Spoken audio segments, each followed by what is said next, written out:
Yooyyaa akkam jirtu hordoftoonni Abdii Akaadaamii nagaa keessanii ani barsaa Milkaa'el Darajeeti. Abdii Akaadaamii irraa har'a kan nuti waliin ilaallu keemistirii kutaa kurnaffaa boqonnaa tokkoffaa paartii 8ffaadha jechuudha. Paartii 8ffaa kana keessatti kitaaba keessa irratti tokko tuqaa ja'a istookiyoomeetirii kan jedhu paartii lammaffaasaa waliin ilaallaa jechuudha. Istookiyoomeetirii kan jedhu yeroo darbee eegaluun keenya ni yaadatama. Har'a immoo istookiyoomeetirii keessaa kutaa lammaffaa waliin ilaalaa kan turru ta'a jechuudha. Gara qabiyyee keenya irraatti osoo hin darbiin namoonni YouTube chaanaalii Abdii Akaadaamii faaraa taatan sabiskiraayib gochuu hin dagatinaa isiniin jedha. Akkasumas miseensonni Abdii Akaadaamii sheer gochuudhaan barattoota biraatiin gahaan dhaamsa kooti. In our today's part we will see volume relationship. Volume relationship ini istookiyoomeetirik probleemii keessaa tokko ta'ee qabeen wanta tokko yoo nuu kenname qabee wanta biraa immoo kan barbaannu ta'a jechuudha. Isa kanas isteepiiwwan ittiin volume relationship ilaallu qabiyyee keenya irraa keessatti qabannee jirra jechuudha. Kan biraan mass volume relationship. Mass volume keessatti immoo hangi waan tokko nuu kenname qabee yoo gaafatame akkamitti barbaanna yookaan immoo qabee waan tokko nuu kenname hangi yoo gaafatame akkamitti barbaanna kan jedhu isteepiiwwan guutuu wajjin qabiyyee keenya irraa keessatti kan waliin ilaallu ta'a. Gara qabiyyee keenya irraatti osoo hin darbiin dura seensaaf yeroo darbee istookiyoomeetirii kan jedhu jalqabnee turre jechuudha. Istookiyoomeetirii kan jedhu jalqabnee turre jechuudha. Akkuma yeroo darbee waliin ilaalaa turre chemical equationin tokko maal qaba jenneerra quantitative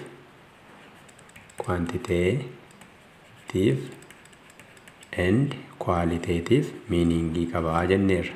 Qualitative meaning qaba jenneerra. Quantitative dha gaafa jennu when we say quantitative meaning it shows quantity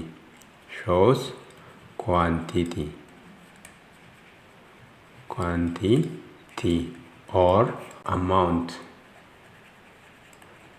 of reactant and product. Walnyaata isa keemikaalaa keessatti quantitative meaning quantity yookaan immoo hamma walnyaatotaa fi firii keenyaa agarsiisa jechuudha. Hamma walnyaatotaa fi firii agarsiisa. Qualitative gaafa jennu immoo qualitative meaning shows type or composition of what? Of reactant and product. Kanaafi walqixxaattoon keemikaalaa tokko quantitative meaning dhaa fi qualitative meaning qaba jennee qabiyyee keenya keessatti kaasnee ilaaluu turreerra jechuudha. Quantitative lakkoofsaa wal qabata jechuudha. Quantity gaafa jennu hammam isa jedhu agarsiisa. Walnyaatota hammamtu wal fudhatee firii hammam nuu kenne kan jedhu jechuudha. Hammam gaafa jennu eenyu wal qabata jechuudha. Hamma moolii, hamma moolekiyulii yookaan immoo hamma hangaatiin wal qabata jechuudha. Quantitative keessatti hamma wantoota lakkoofsaan ibsina jechuudha. Qualitative keessatti garuu walnyaatonni keenya eenyudha yookaan immoo compositionin chemical equationin keenya qabatee jiru eenyu fa'aa of keessaa qaba kan jedhu agarsiisaa jenneerra. Quantitative property of substances studied under stoichiometry.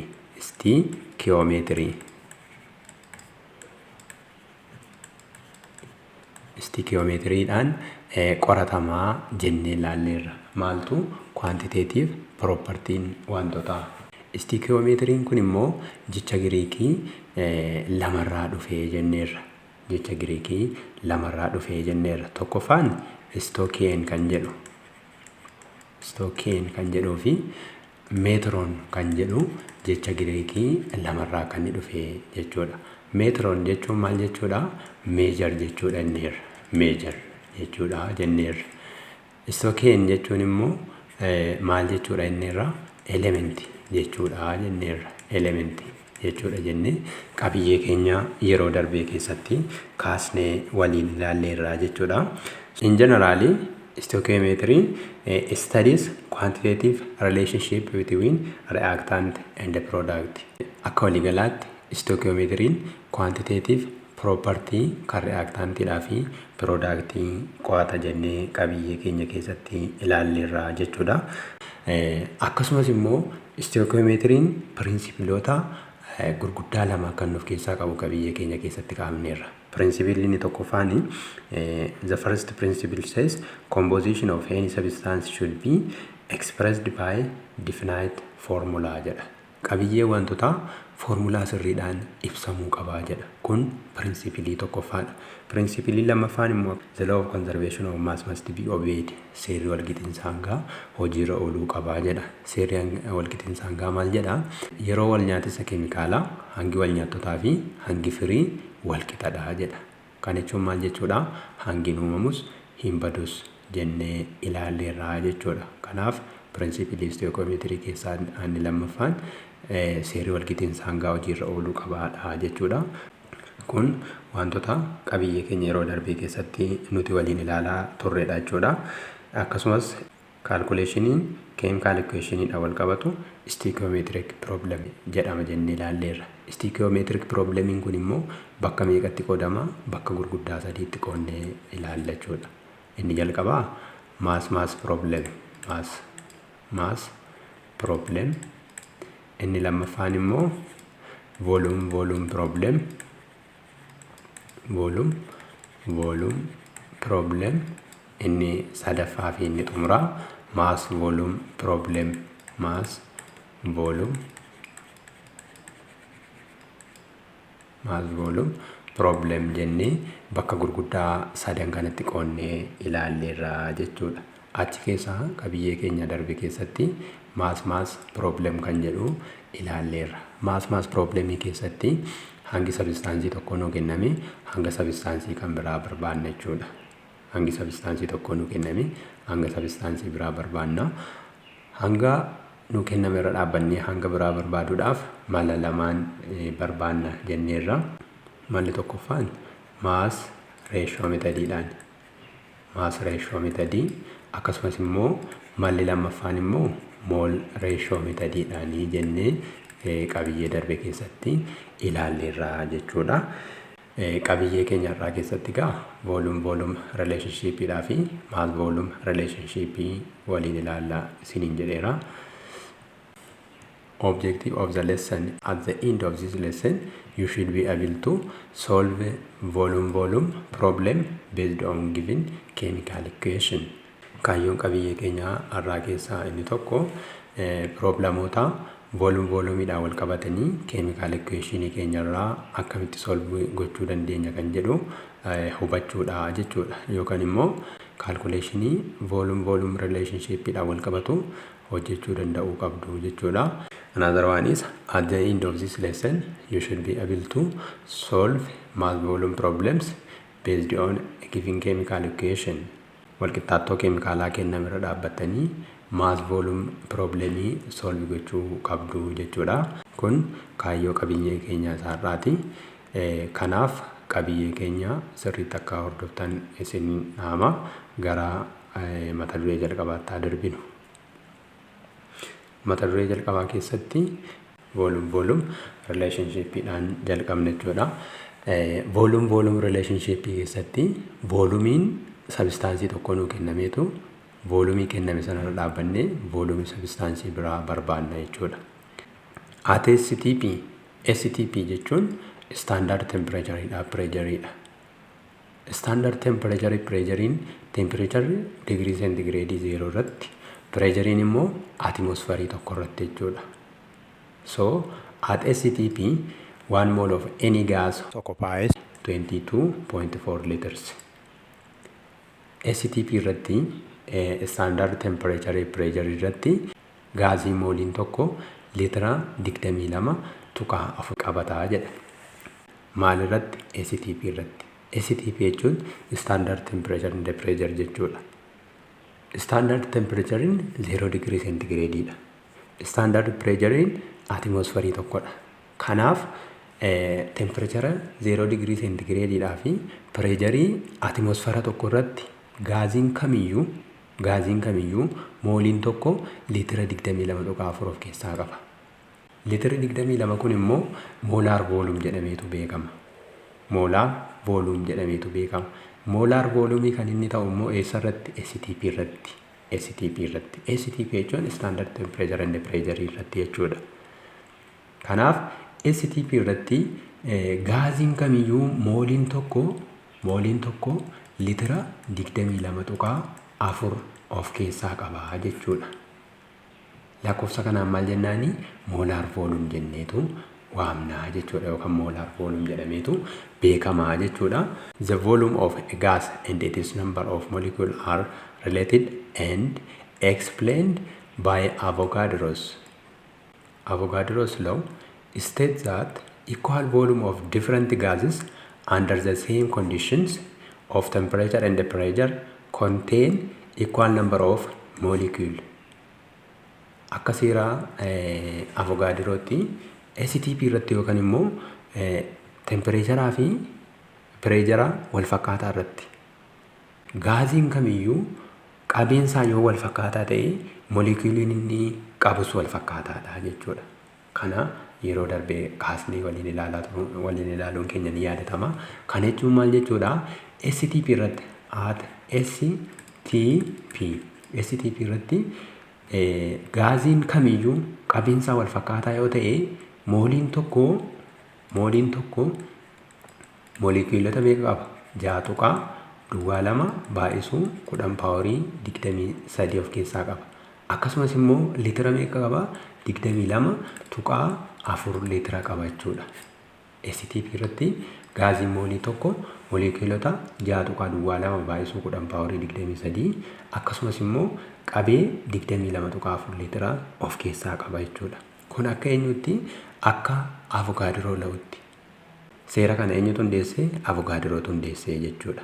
Avogadrootu hundeessee jechuudha. Kanarraa kaanee moolekuulonni gaazotaa fi qabeen gaazotaa hariiroo qabu jechuudha. Maalirratti? STP irratti. Standard temperature fi pressure irratti jechuudha.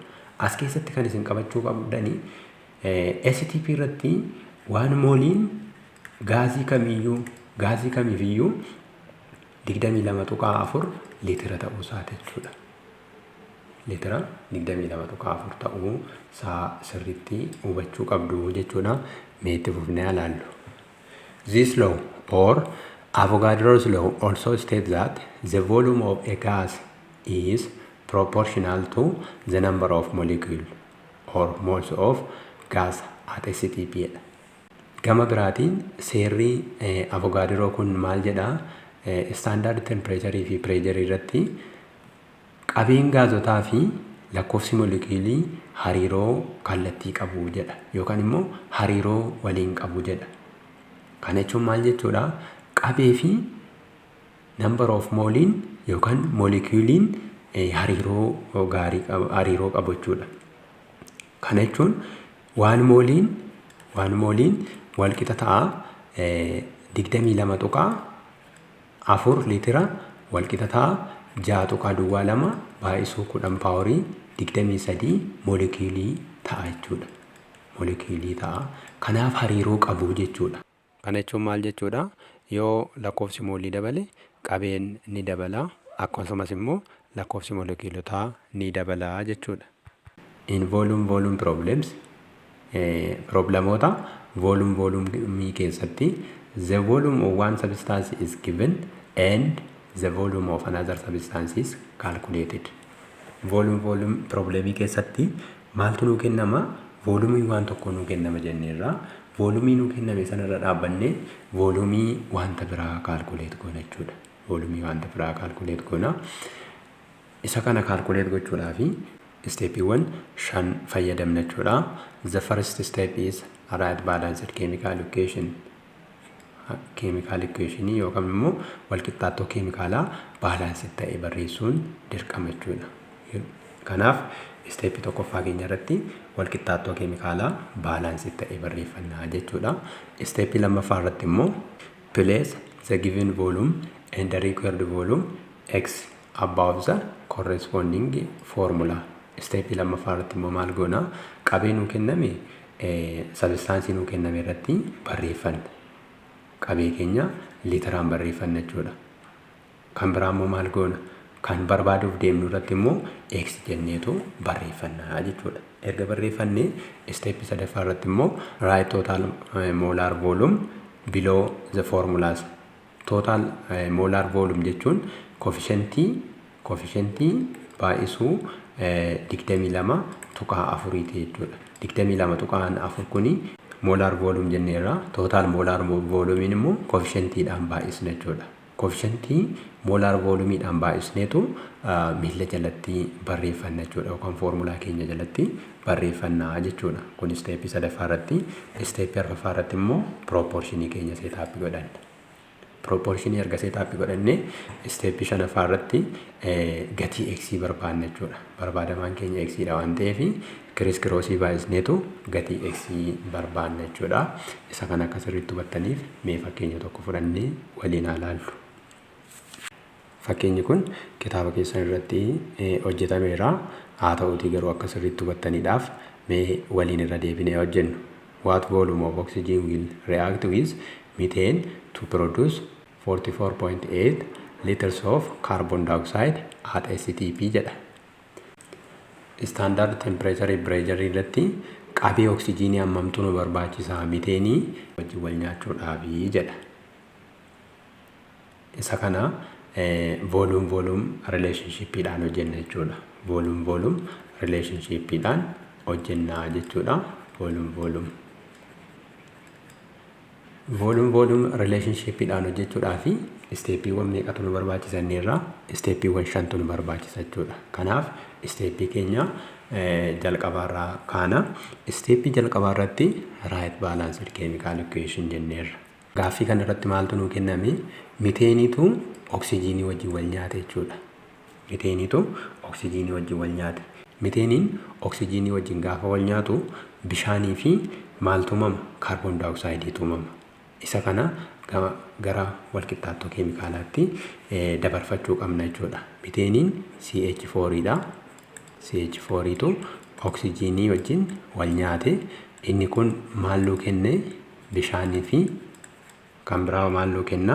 Kaarboon daayoksaaidii nuu kenna jechuudha. Kaarboon daayoksaaidii nuu kenna.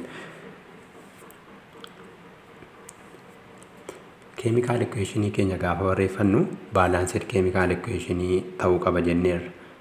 Chemical equation kana balance gochuudhaaf bakka kanatti koefficientii lakkoofsa 2 oksijiinii biratti koefficientii keenya lakkoofsa 2 akkasumas immoo bishaan biratti koefficientii lakkoofsa 2 yoo barreeffanne walqixxaattoon keemikaalaa keenya baalaansii nuu ta'a jechuudha. Kanaaf balanced chemical equation keenya barreeffanneerra gara steepii lammaffaa irratti darbina jechuudha. Steepii lammaffaa irratti maal goona?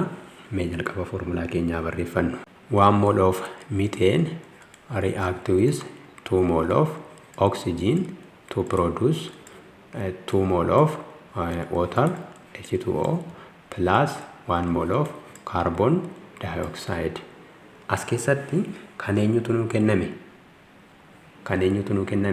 Carbon dioxide litira 44.8 nuu kenname. Kanaaf carbon dioxide keenya irratti ni barreeffannaa jechuudha. Akkasumas immoo kan eenyu nu gaafate? Kan oksijiinii nu gaafate.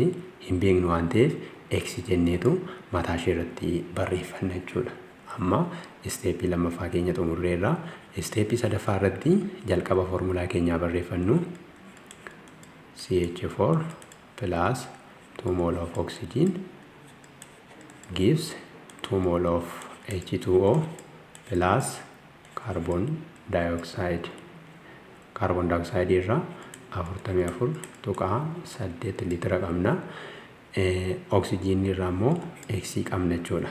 Amma gaa isteepii sadaffaa irratti total molar volume jalatti barreeffanne jechuudha. Total molar volume gaafiin keenya maal irrattidha? STP irrattidha. STP irratti gaaziin mooliin tokko litira 22.4 qaba jenneerra. Kan nuti asii qabnu moolii 2dha. Jechuudha. Moolii 2 kana yookaan koefficientii kana meeqaan baay'isna jechuudha? 2 baay'isuu 22.4 litiraati jechuudha. isheen kun immoo koefficientiin iddoo kana jirtu tokkuma waan ta'eef 22.4 liitira barreeffanna jechuudha. Erga kana barreeffannee isteeppii arfaffaa irratti proportionii keenya seetaap godhanna. X irra 2 baay'isuu 22.4 meeqa ta'a? 44.8 ta'a jechuudha. 44.8 liitira wal qixa ta'a. 44.8 liitira irra 22.4 liitiraati jechuudha. Isteeppii arfaffaa keenyatti proportionii seetaap godhanneerra. Isteeppii shanaffaa irratti gatii X barbaanna. Kana kiriskiroosii baay'isnee X keenya wal qixa ta'a 44.8 liitira baay'isuu 44.8 liitira hiruu 22.4 liitiraati jechuudha. Liitira tokko yoo balleeffanne kanaaf gatii X keenya meeqa arganna jechuudha. Kana lamaan yoo waliin baay'isne gatiin X keenya 33.6 liter of what? Liter of oxygen is needed.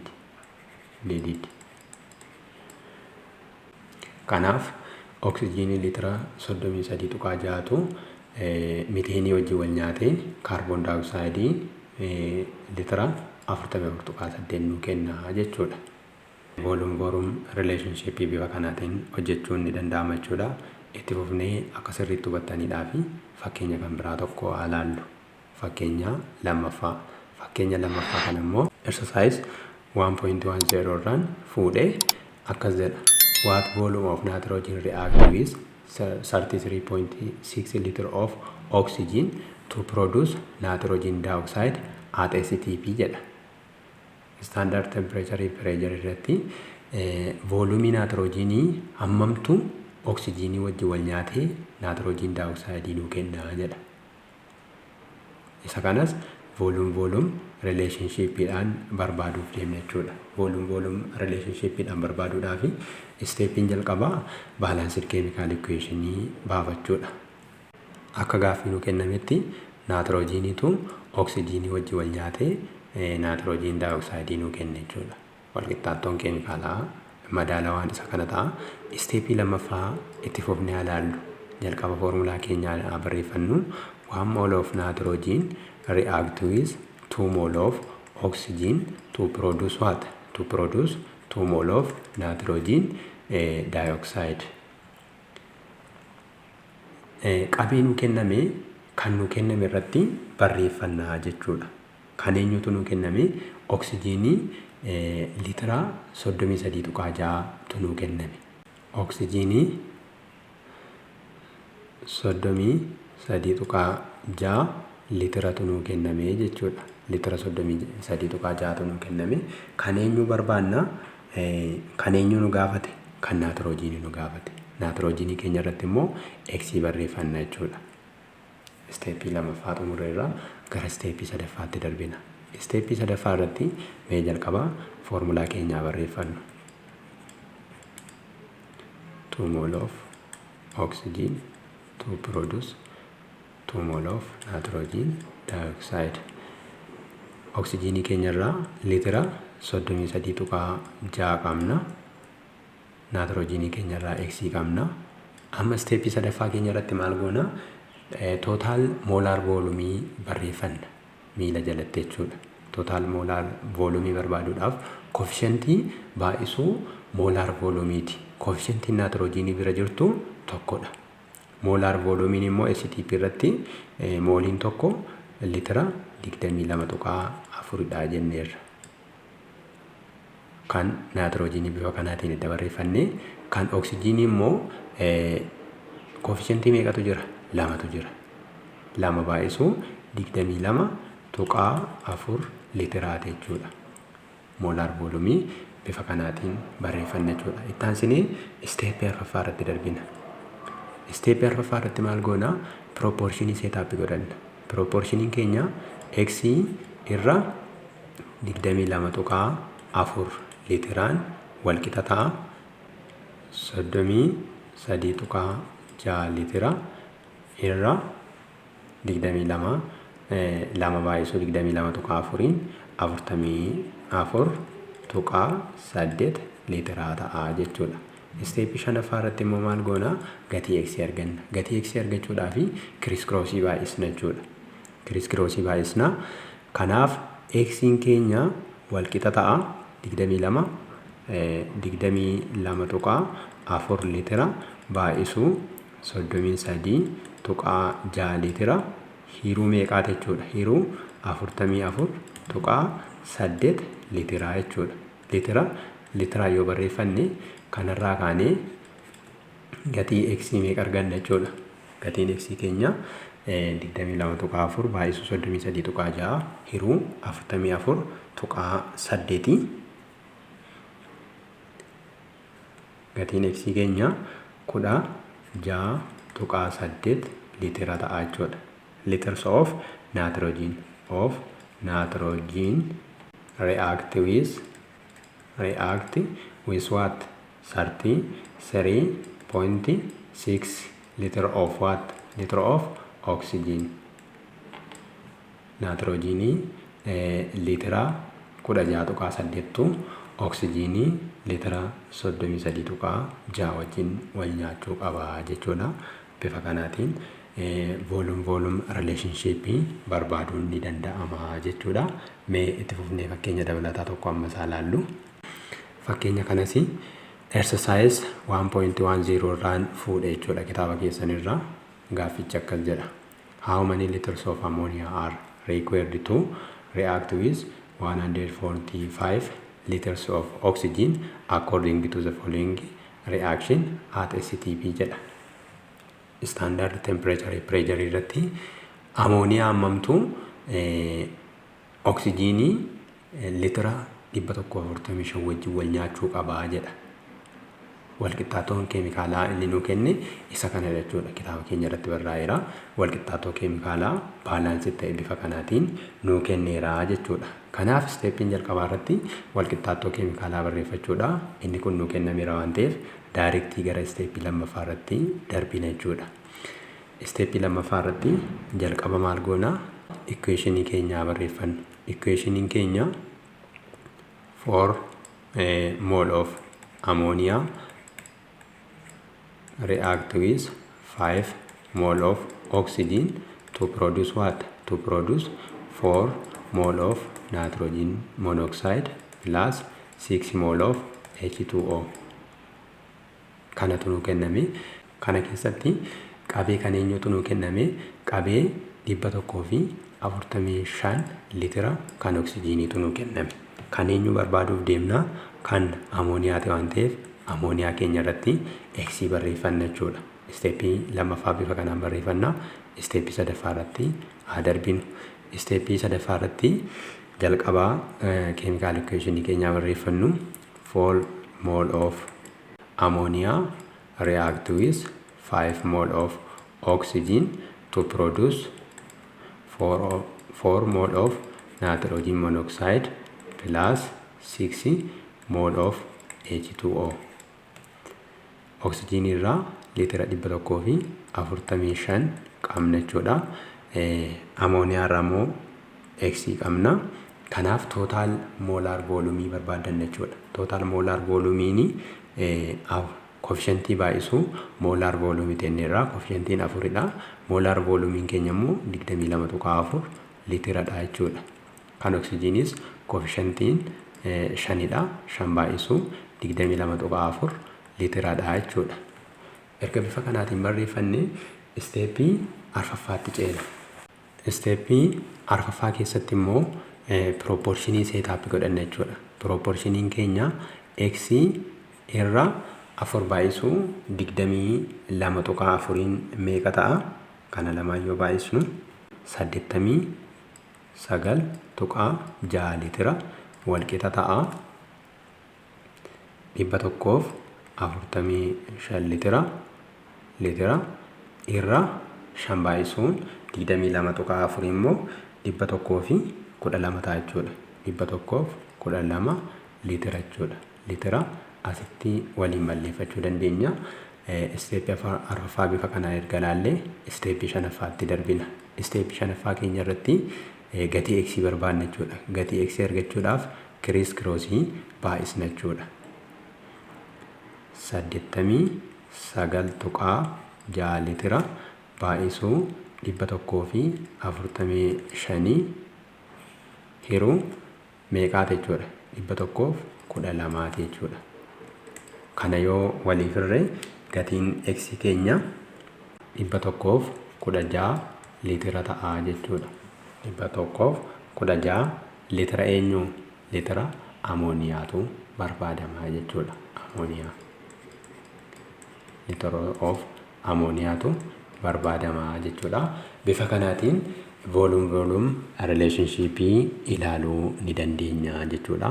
Kana sirriitti irra deebi'aatee hordofaa fakkeenyota adda addaas hojjedhaa akka sirriitti hubattaniif jechuudha. Itti fufnee mata duree keenya lammaffaa waliin ilaallu. Mata dureen keenya lammaffaan har'a nuti waliin ilaallu mass volume relationship jechuudha. In these problems, either the mass of one substance is given and the volume of other substance is required, or the volume of one substance is given and the mass of another substance is required. Mass volume relationship keessatti yookaan hanga waan tokkoon nu kenname qabee waan biraa barbaanna yookaan immoo qabee waan tokkoon nu kenname hanga waan biraa barbaanna jechuudha. Hanga waan biraa barbaanna. The steps are the same as previous steps except putting masses on one side and the volume on another side of the equality sign.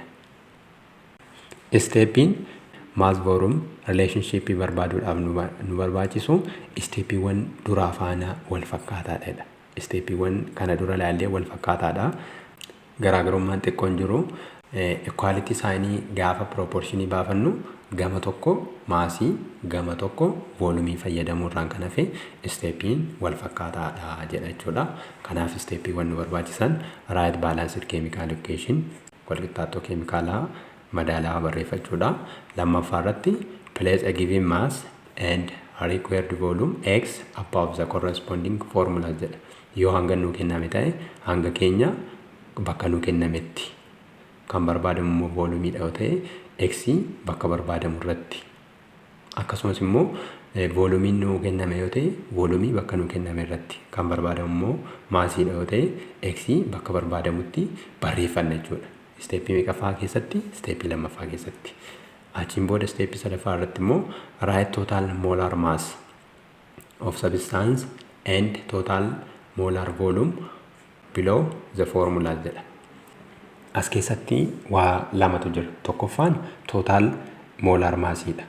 Total molar mass argachuudhaaf ida'amaa hanga elementoota compoundicha keessa jiranii baay'isuu coefficientiiti jenneerra. Erga kana lamaan waliin baay'isnee miila jalatti barreeffanna jechuudha. Inni lammaffaan total molar volumeidha. Total molar volume immoo coefficientii baay'isuu 22.4 liitiraati jechuudha. Isa kanas waliin baay'isneetu miila jalatti barreeffanna jechuudha. Steepii arfaffaan setup proportionidha. Proportionii keenya setup godhanna. Steepii xumuraa irratti immoo solve for unknown x gatii x barbaanna jechuudha. Steepii xumuraa keenya irratti mee itti fufnee akka sirriitti hubattaniif fakkeenyota lamaan tokko ilaallu. Fakkeenya jalqabaa kitaaba keessan irraa fudhadhee akka sirriitti hubattaniif irra deebinee waliin ilaallu.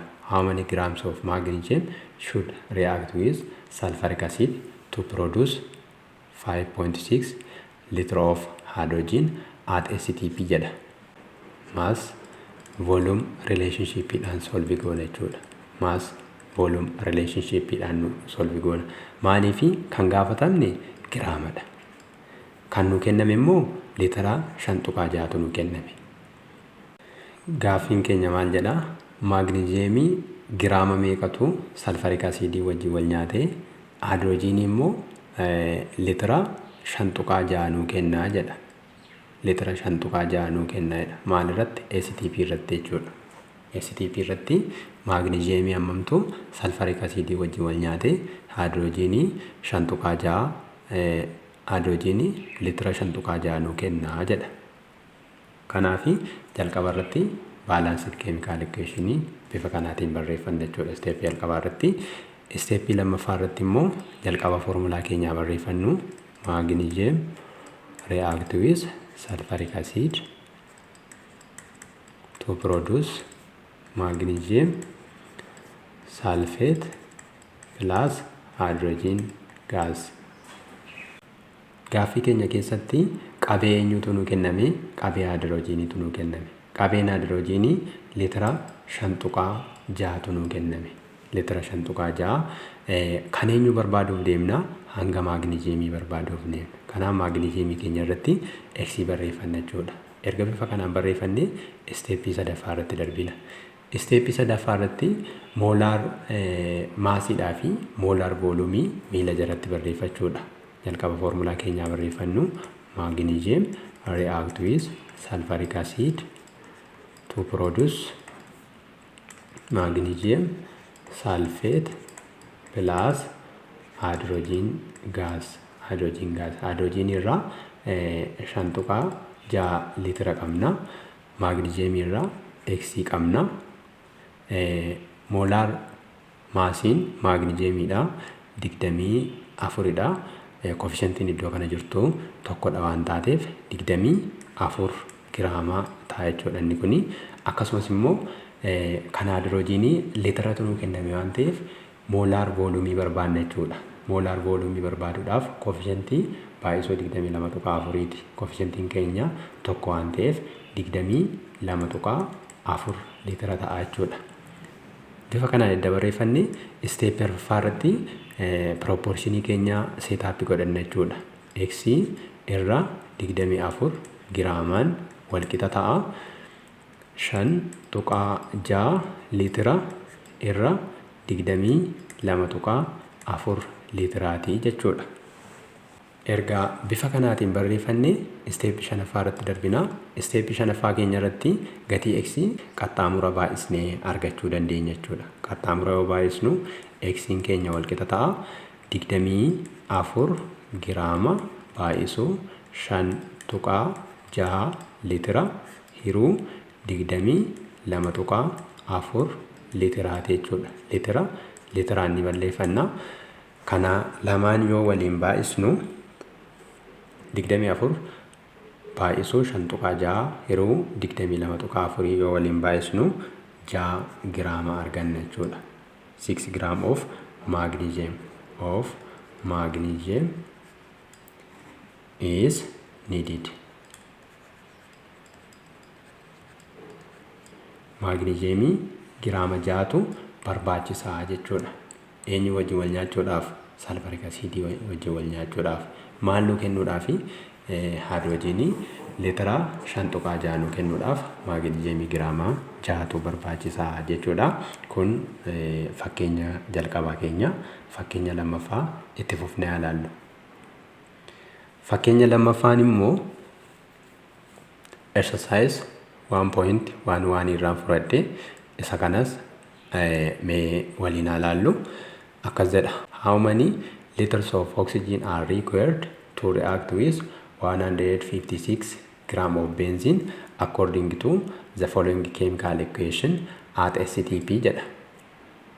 STP irratti yookaan standard temperature pressure irratti benziinii giraama 156 wajjin wal nyaachuudhaaf oksijiinii liitira meeqatu nu barbaachisaa jedha. Walqixxaatoo keemikaalaa keenya baalaansii kan ta'e bifa kanaan nu kenneera jechuudha. Bifa kanaan nu kenneera. Kanaaf isteeppii lammaffaa irraa kaanee itti fufna jechuudha. Isteeppii lammaffaa irratti jalqaba foormulaa keenyaa barreeffannu 2 mol of benzene C6H6 react with 15 mol of oxygen to produce 12 mol of carbon dioxide plus 6 mol of H2O jedha. As keessatti giraamni kun kan eenyuun nuuf kenname? Kan benziiniitu nuuf kenname. Benziiniin giraama 156tu nuuf kenname jechuudha. Kan eenyu barbaadaa jedhee liitira oksijiinii liitira meeqatu barbaachisa jedha waan ta'eef oksijiinii keenya irratti x barreeffannaa jechuudha. Erga bifa kanaan barreeffanne isteeppii sadaffaa irratti ceena. Isteeppii sadaffaa keenya irratti jalqaba foormulaa keenyaa barreeffannu 2 mol of C6H6 react with 15 mol of oxygen to produce 12 mol of carbon dioxide plus 6 mol of H2O. Benziinii keenya irraa giraama 156 qabna. Oksijiinii irraa x qabna. Kan oksijiinii maaliin nu gaafate? Liitiraan nu gaafate. Kan benziinii maaltu nu kenname? Giraamatu nu kenname. Kanaaf isteeppii sadaffaa keenya irratti benziiniidhaa fi tootaal moolaar maasii, oksijiiniidhaa fi tootaal moolaar voolumii barbaanne jechuudha. Tootaal moolaar maasii benziinii barbaaduudhaaf koofishentii baay'isuu moolaar maasiiti jechuudha. Koofishentiin keenya 2dha. 2 baay'isuu moolaar maasiin benziiniidha. Kaarbaniin tokkoon ishii meeqadha? 12dha. 12 baay'isuu 6 ida'uu. Haayidrojiiniin immoo tokkoon ishii tokkodha. 6 ishii 6dha jechuudha. Kanaaf kun lamaan yoo walitti dha'ame meeqa dhufa jechuudha? 78 giraama dhufaa jechuudha. Akkasumas immoo 15 koofishentiin iddoo kana jirtu moolaar voolumiin immoo 22.4 liitiradha jechuudha. Standard temperature pressure irratti nu gaafate waan ta'eef. Itti fufnee isteeppii arfaffaa irratti pirooporshinii keenya seetaappii godhanna jechuudha. Pirooporshinii keenya seetaappii godhanna 156 giraama irra 2 baay'isuu 78 lamaa yoo baay'isnu 156 dhufanne kunis giraama walqixa ta'a. X irra 15 baay'isuu 22.4 kun lamaa yoo waliin baay'isnu 336 liitira dhufaa jechuudha. Erga bifa kanaatiin barreeffanne isteeppii shanaffaa irratti x-dhaaf barbaanna. X-in keenya walqixa ta'a qaxxaamura baay'isna jechuudha. Qaxxaamura baay'isna 156 giraama baay'isuu 33 liitira hiruu 156 giraama jechuudha. 33 ton ta'an 336 iddoon kuni giraamaan erga yoo balleeffanne kanarraa kaanee gatiin x keenya kana lamaan yoo waliin baay'ifnu 336 liters of oxygen is required. Oksijiinii liitira 336tu benziinii giraama 156 wajjin wal nyaachuu qaba jechuudha. Bifa kanaatiin kaalkuleeshinii maas voolum rileeshinshippii barbaaduun akka danda'amudha jechuudha. Isa kana sirriitti hubachuudhaaf kitaaba keessan sirriitti irra deebi'aa dubbisa. Fakkeenyota exersaayisii irra jiran sirriitti hojjedhaan isiniin jedha. Dhuma irratti har'a kan nuti ilaalle voolum rileeshinshiippiidha. Voolum rileeshinshiippii keessatti voolumii waan tokkoo nu kennameetu voolumii waan biraa barbaanna jechuudha. Isa kana barbaaduudhaaf isteeppiiwwan 5tu nu barbaachisa. Kana waliin ilaalleerra jechuudha. Kan biraan kan nuti wal ilaalle maas voolum rileeshinshiippiidha. Maas voolum rileeshinshiippii keessatti hanga waan tokkoon nu kenname qabee waan biraa barbaanna yookaan immoo qabee waan biraan nu kenname hanga waan biraa barbaanna jechuudha. Kunis isteeppiiwwan 5 qaba. Isas waliin ilaalleerra waan ta'eef duubatti deebi'aatii sirriitti hordofaan isiniin jedha. Yeroo ittaanu paartii salgaffaa keessatti limiting and exit reactant theoretical actual and percentage yield kan jedhuun walitti deebina. Dhuma irratti namoonni YouTube chaanalii Abdii Akaadaamii haaraa taatan subscribe gochuun hin dagatinaa. Akkasumas immoo miseensonni Abdii Akaadaamii share gochuudhaan gahee keessan bahan dhaamsa kooti. Learn smart, shine bright. Thank you.